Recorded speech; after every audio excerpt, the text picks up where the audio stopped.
mute everyone. Okay. And because we have quite a few participants, here's what we're going to do, guys. I'm going to mute everybody. And I'm going to be speaking. It's a little hard speaking without, those of you who know me know I'm an interactive teacher. So I'm going to apologize ahead of time for lecturing, but I will leave time at the end for any questions or comments. And in addition, if there's something that you're not clear about, just raise your hand and I'll unmute you, or you can unmute yourselves and you can ask the question. So what I'd like to do is I'm going to share a screen with you. Okay. I'm going to share a Prezi. Give me one moment, please. Okay.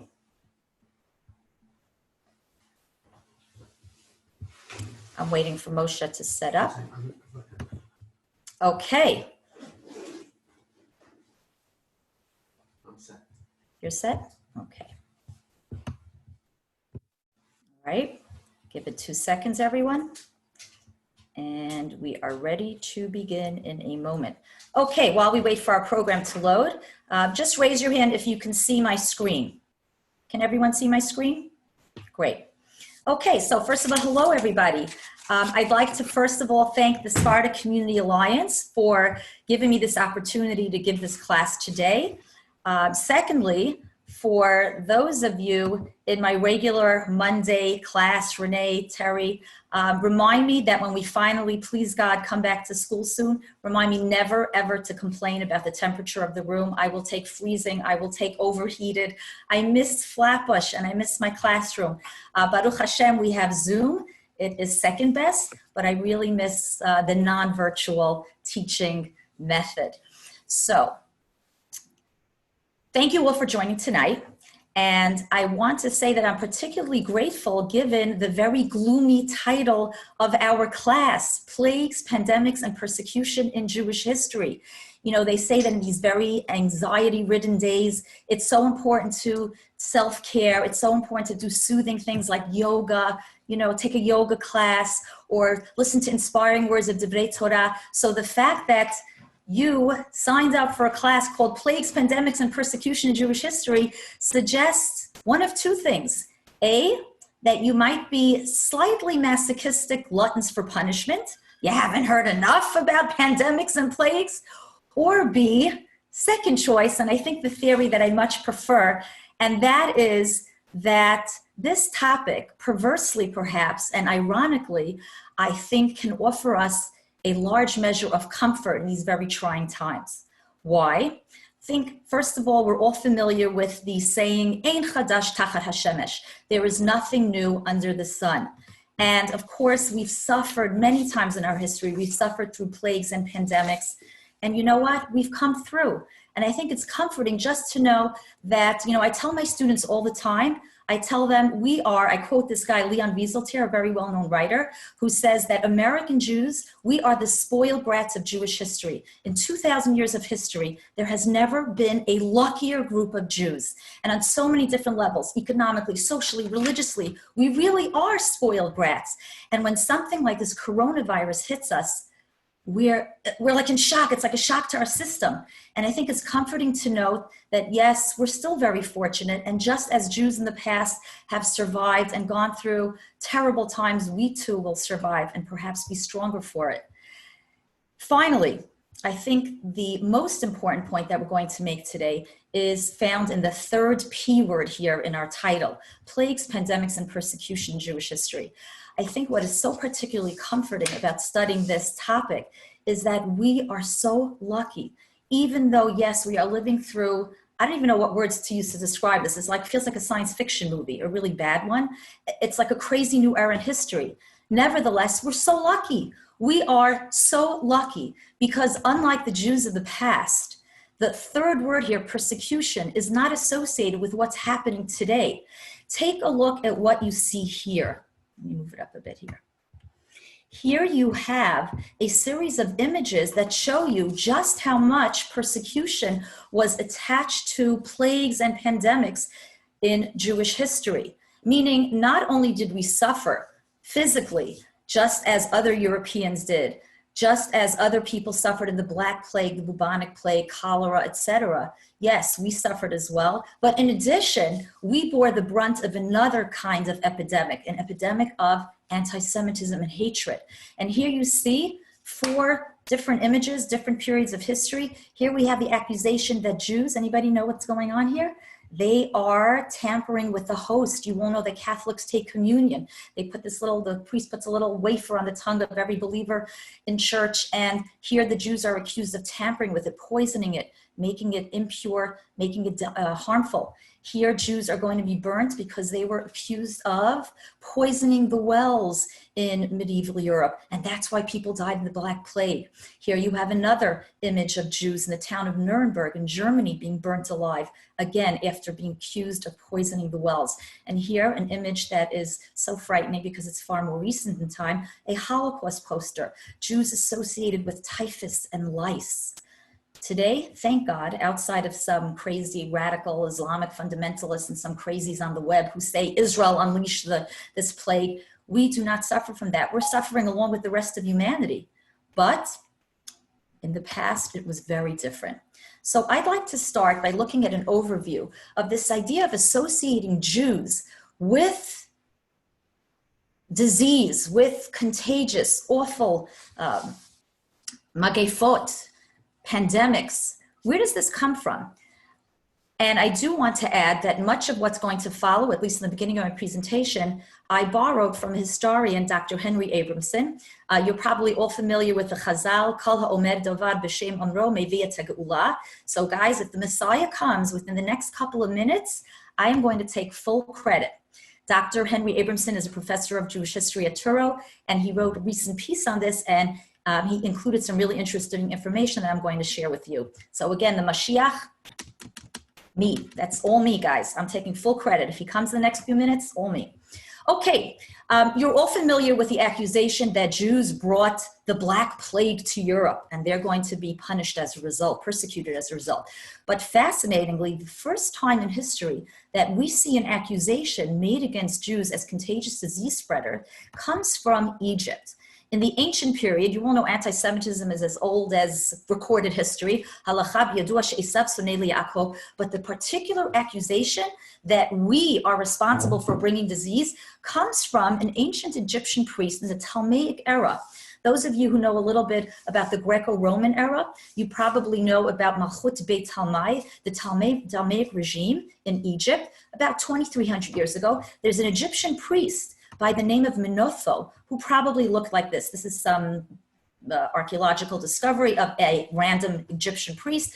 Menotho probably looked something like that. And Menotho says something so bizarre. He takes the story, he was familiar with the story of the Exodus, how Jews left Mitzrayim, but he turns the whole story on its head. And he says the following. He says that it wasn't that the Jews brought these plagues to Egypt and then they forced Paro to send them out. He flips the story on its head and he says, no, Paro got rid of them because they brought contagious diseases to Egypt. They are so dangerous. He just had to get rid of them, so he threw them out. Reverses the whole story. And that's probably the first time in recorded history that Jews become associated with diseases, that Jews are reviewed as the dangerous other. In ancient Greek history, we have some Greeks as well who would spread rumors that Jews would sacrifice goyim. Every 7 years, they would find a non-Jew and sacrifice him as a korban. But the idea of Jews as disease spreaders goes back to Egypt, the priest Menotho. But of course, the most important part of our story occurs in the medieval period. In the medieval period, the Middle Ages, what's the worst pandemic ever in recorded history? Oh, again, I forget that I can't hear you now, but I'm sure you're all saying the Black Plague, the Black Death. What is the Black Plague? What is the Black Death? Some people call it the bubonic plague. And here you can see why it was called the Black Death. People who suffered from it had these disgusting boils that developed all over their body. They turned black, they oozed blood and pus, and death could be instantaneous or death could take several hours, and it was a gruesome death. You probably have heard the statistics. This is probably a review of like 8th grade social studies, the Black Plague, the Black Death, in which 30% of Europe's population died. 30%. We're talking 50, 60 million people. Insane numbers. We also know that the bubonic plague originated, interestingly, in Asia. Some historians say in China, just as the coronavirus today started in China. Most historians see the Black Death as originating, the Black Plague originating in Asia. And here on this map, this illustration of the Black Death, you can see that trade is one reason why the plague spread so rapidly. You have the Silk Route in Asia, and you have merchants bringing ships and going overland, bringing goods to Europe in the Middle Ages, and bringing the Black Death along with them. Many of you also probably remember, oh, here's something interesting. In England, just a few years ago, I think they were digging in a parking lot somewhere, and graves were uncovered. These are graves of Black Death victims, and today archaeologists and scientists are studying them to see how exactly they died, how tall were they, what was their diet like. They're looking at their teeth, they're looking at their bones, they're learning all kinds of things from this recent discovery. But the big question is, why was there a Black Plague in the 14th century, 1348 to be precise? What's happening? So the prevailing theory today is that the plague was brought by rats or fleas that took a ride on rats. And these rats came with the ships that merchants brought from Asia and as well overland.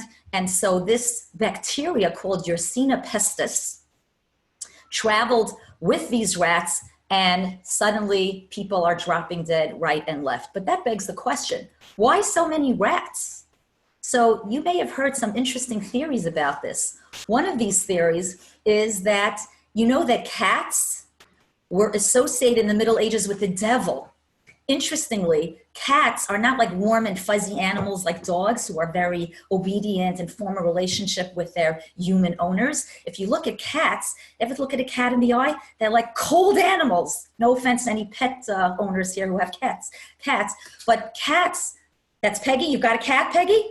I'm sorry, I don't mean to offend you, but you know, cats, they do their own thing. They come, they go, they look at you, they're like snooty animals. And so in the Middle Ages, it's fascinating that people thought that cats were actually like, they were witches or the devil himself who had taken the form of cats. And so one theory goes, a couple of historians say, people were killing cats, and that's a problem because what do cats kill? They kill the rats. So if you're not having a house cat killing the rats, the rat population is going to grow. And as a result, you're going to see an explosion in disease. So that's one theory. I've read other theories today. They're saying that maybe there's a gerbil population. It wasn't rats. But this is the prevailing theory. Now, what on earth does this have to do with the Jews? Why were the Jews blamed for the plague? What do they have to do with this situation? And here is where I'm going to do something that's very sad, because I'm going to destroy a myth that all of us learned back in probably the 8th grade. And that is the reason that Jews were blamed for the Black Plague is because they did not die in the same numbers that the Christians did, that the Europeans did. Why? So we have always learned, pat ourselves on the back, you know, that hand washing stuff that everybody does. We got there first. We were cleaner than the European population. Those of you know a little bit about medieval history know that in the Middle Ages, water was not regarded as something very healthy and something so important to wash your hands constantly or bathe. And yet, built into Jewish life is this idea that, think about it, you wake up in the morning, you wash before bread, mikveh, even our dishes we're dipping. Women go to the mikveh, men go to the mikveh. We wash before Shabbat and Chagim. And therefore, the Jews are just cleaner. So just as today in the era of coronavirus, wash your hands, wash your hands, wash your hands, wash your clothes, etc. So too, Jews in the Middle Ages were just cleaner than the general population. In addition, other theories to support this, other ideas, Jews may not have shared the prejudices about cats And since they, there's a really fascinating subject we discuss, dogs and Jews. Dogs and Jews don't really get along until the modern period. It's very unusual for Jews to like dogs. In fact, there's a fear that Jews have of dogs that go all the way back to Mitzrayim. But in any case, perhaps Jews who were not superstitious like the medieval Christians, they had cats around their homes, and therefore they did not have the same percentage of rats flying around their homes. And finally, really interesting, we all know, those of us who are housewives cleaning our homes for Pesach, we know that before Pesach, we get rid of flour, grain, and so on. In the medieval period, the theory goes, Jews before Pesach are cleaning out their pantries, they're getting rid of all their grain, and as a result, their homes are cleaner, and they're not going to have rats flying all over the place. So here's where I am so sorry to do this to you guys, please forgive me. Most historians today say this is total nonsense. There is not one shred of evidence to suggest that Jews died in lesser numbers in the plague than did Europeans. Now, we're not suggesting that Jews weren't cleaner. They may very well have been cleaner than Europeans, but to suggest that they did not die in as great a number is probably a terrible fallacy. And in fact, some historians, many historians say today that Jews died in even greater numbers.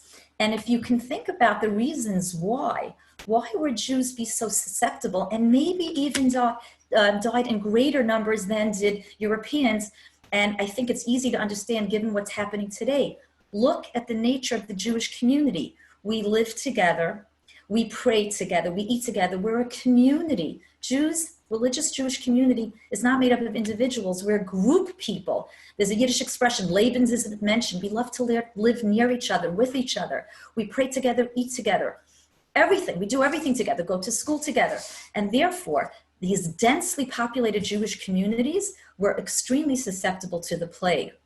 Also, Jews are an urban people. In fact, the plague was called like the urban health penalty. You lived in a city, even today, I was just reading an interesting article in the Times, how the super rich are like fleeing to their, private homes on some island somewhere because the likelihood of catching the plague is less in an area that is, you're spread out, you're not on top of each other. Cities, why does New York City have the highest rate of transmission today? As we speak, the highest rate of transmission of the coronavirus?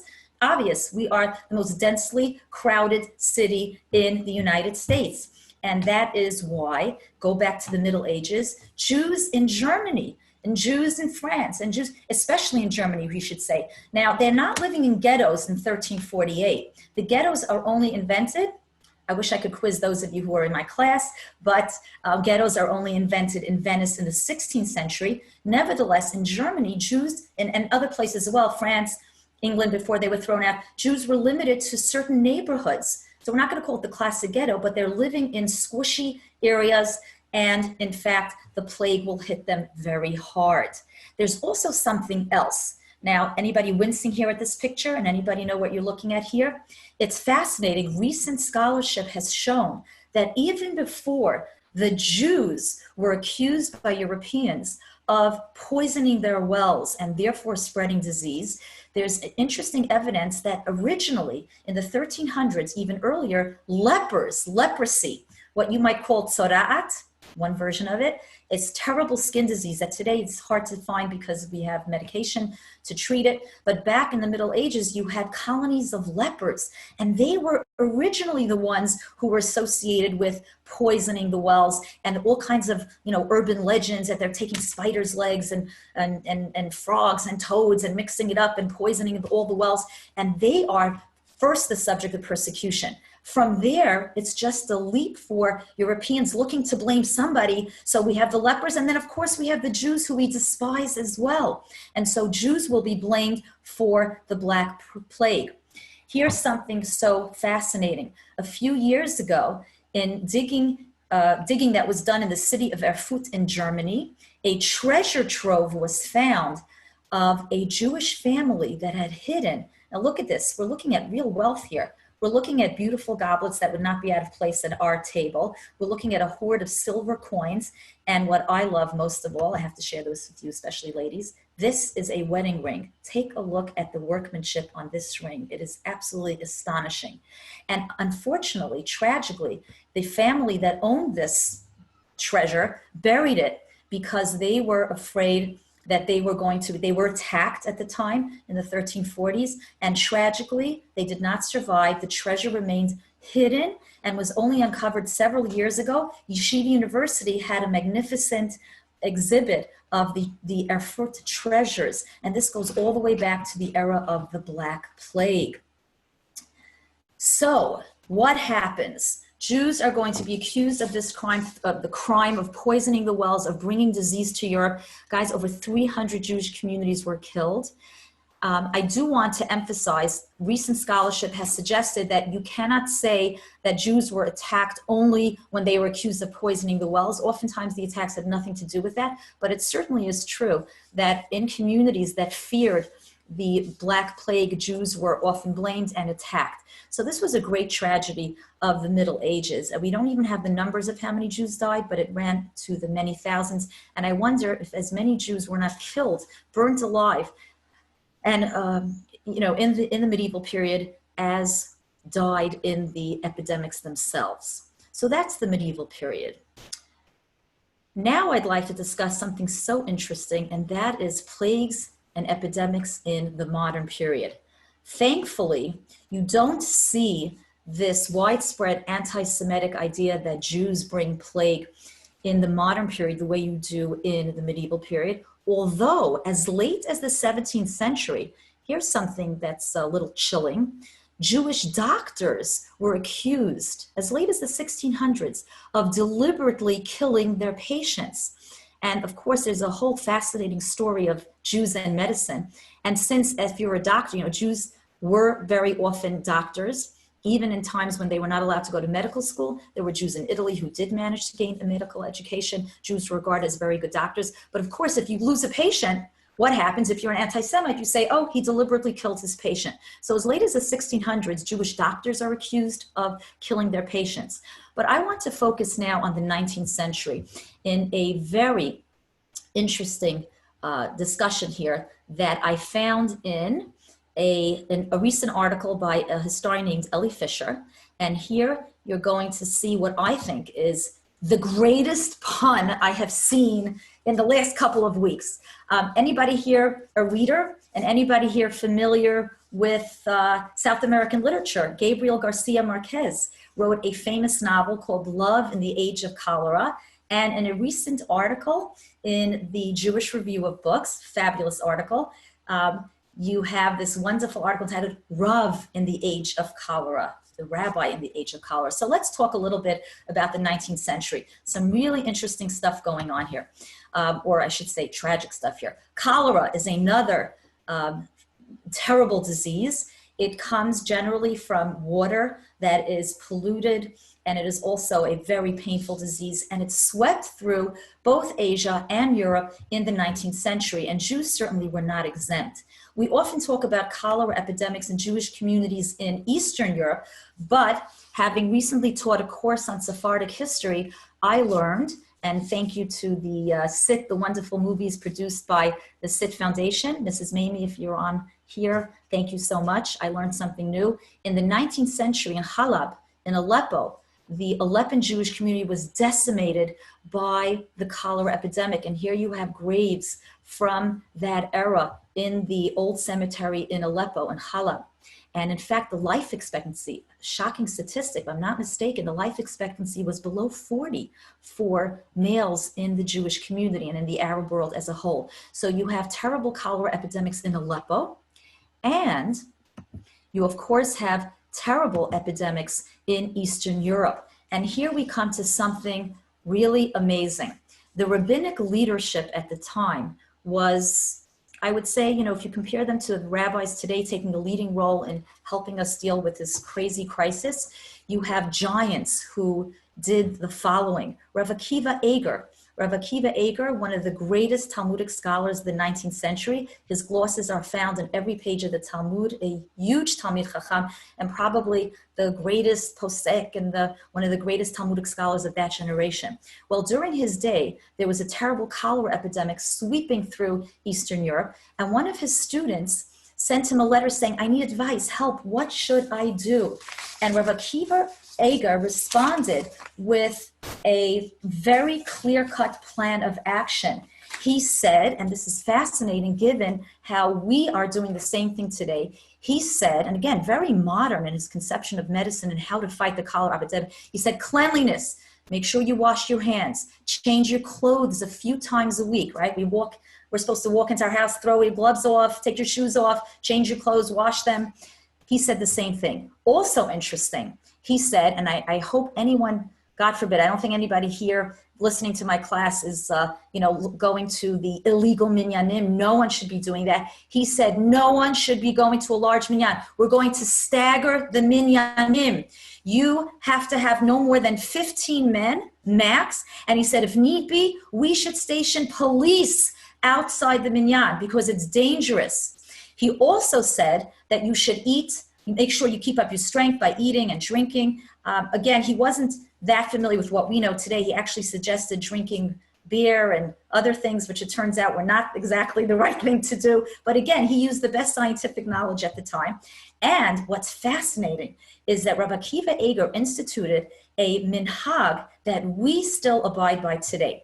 You are all familiar with what happens at the end of davening when we have the Kaddish Yatom, Kaddish the Yasom, in my language, the Kaddish Yatom, where all mourners collectively say the Kaddish, right? We're all familiar with that, et cetera, et cetera.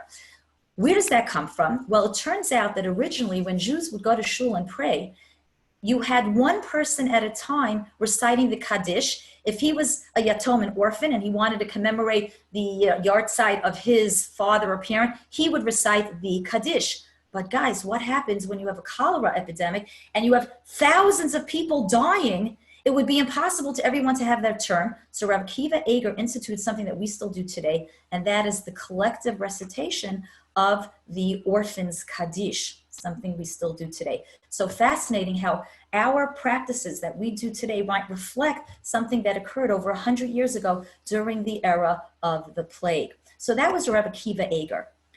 Anybody recognize this giant of 19th century Jewry?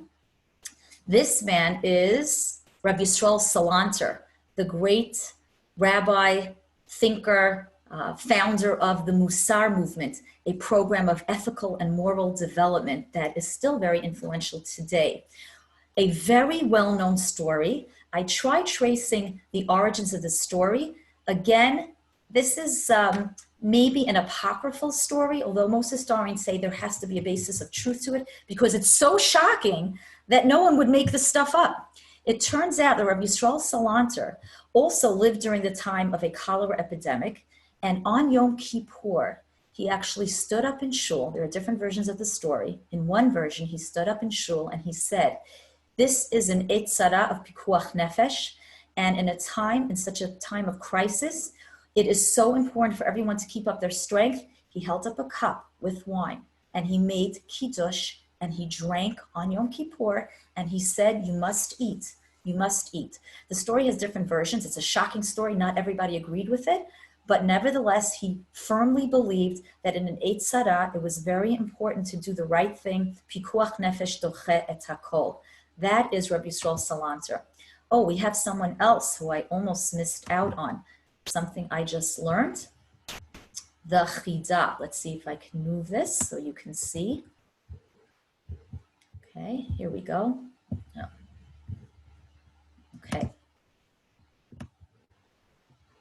Okay. Here we have an earlier rabbi, and this is really very inspiring, shall we say. The Chida Chaim Yosef David Azulai, a brilliant rabbi who lived in Israel, but was so well respected that he was appointed with the very important task of collecting monies abroad. He collected monies for the community in Jerusalem, and he ends up one year in Livorno, Italy, And there was a plague. And guess what? He shows up there, quarantine. You've got to go into quarantine 40 days. He writes that while he was in quarantine, he wrote one of his most important books. I believe it was called Shem Hagdolim, which is a bibliography of Jewish works. It's regarded as this masterpiece of Jewish bibliographical knowledge. And he wrote that I did this in quarantine. So guys, now's our opportunity to produce great works. Who's going to be the Shakespeare of the coronavirus quarantine? Whether it's baking or writing, or maybe you're a poet. I have a student who's working on her art portfolio. Who knows what we can accomplish during these days of enforced indoor time. So that's Chaim Yosef David Azulai making the best of an epidemic and his time in quarantine. All of these rabbis bring us to what will be our final discussion, and that is Corona and the Jewish community today. How are we dealing with it? What is our response? And I think it's so fascinating that in classic Jewish responses to tragedy, we always have what I would call a spiritual response and a practical response. If I could show you, Moshe, could you hand me that paper over there on the wall? So my mother-in-law, bless her, is a very spiritual person, and she has tremendous emunat chachamim. And of course, as soon as the coronavirus hit, all of her children and grandchildren received a special kameah, a special Kabbalistic prayer from the Arizal that is hanging in my kitchen, and probably should be in every room of the house, according to my mother-in-law. Because we Jews believe in the koach of tefillah. We believe, as Yaakov did when faced with Esav, we believed in prayer. We believe that God is with us and will help us. But here's what's so amazing about the Jewish people. We don't just say, Hashem Ya'azor. We're also very practical. And if you look at how the Jewish community is responding today, we are following the advice of our medical professionals. We are following the advice of our rabbis. And in that way, I would like to end by quoting my principal, Rabbi Joey Beda. If you're here, Joey Beda, thank you for these words of inspiration. When the coronavirus first broke out and we had a meeting in school and everyone was like in shock, and Rabbi Beda, I have to say, pillar of strength, got up there, gave us a wonderful speech, told us we'll get through it. And he said the following, he said, people ask me, and he's a rabbi as well, people ask me, how are you so calm? This is crazy, it's chaos, it's what's going on here? We're living in this terrible, crazy crisis. And he said, you know what? We are ma'aminim b'nei ma'aminim. He said, I believe in God, but I also believe in myself. I believe that we human beings have the resilience, we have the tools, we have the talent to get through this. We believe in ourselves, we believe in our community, we believe in our families. And I would just like to add that I find this so inspiring and so hopeful. And I feel bad for people who are not part of the Jewish community. When I look at every day, all the emails I'm getting from the Sephardic Community Alliance, from Sephardic Bikur Cholim, from my community, the help that's out there. My daughter wants to drive, and bring people stuff. And guess what? Nobody needs her because they have so many volunteers. We are so lucky. Historically, we have always banded together in times of crisis. And that means that we will get through this. Ultimately, our spiritual and our practical response to the pandemic gives us hope for the future.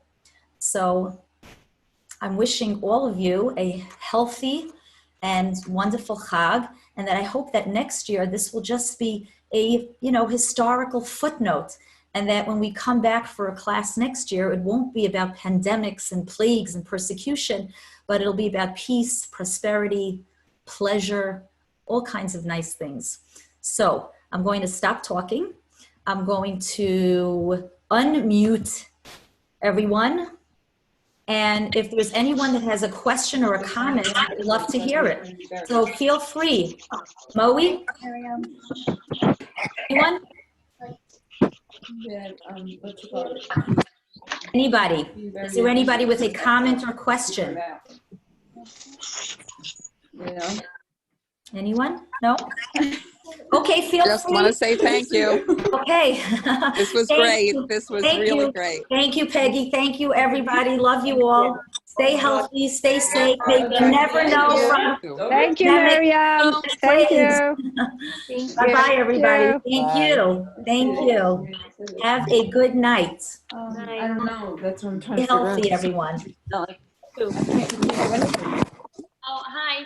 Wait, something quick. Sure.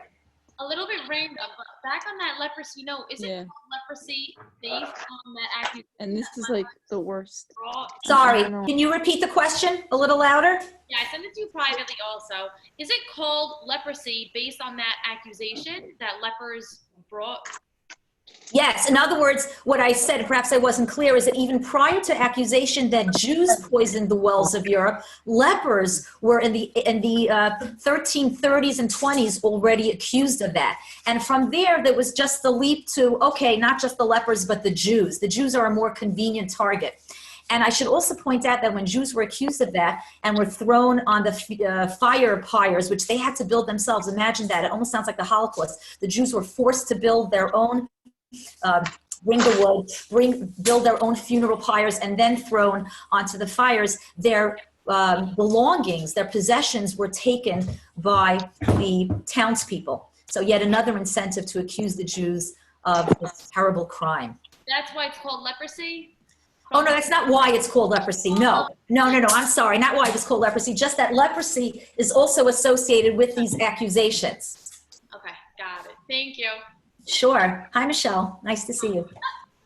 Anybody else? Hey, there's my grandson. I hope I didn't traumatize you, Dovi. Anybody else? Any other comments, observations, questions? Hi, Ta. Here's my father. Anyone? Dunkin' Donuts. Anyone? Yeah, Dunkin' Donuts. Did I hear Dunkin' Donuts? Yeah. I didn't get it out of the picture. What? Oh, Jack. Okay, go ahead. Oh, really? Oh, wow. Okay, bye. That's Shalamis, your husband's leaving. You can hear me, Anybody Miriam? else? Miriam? No? Hi, Bela. Can you hear me?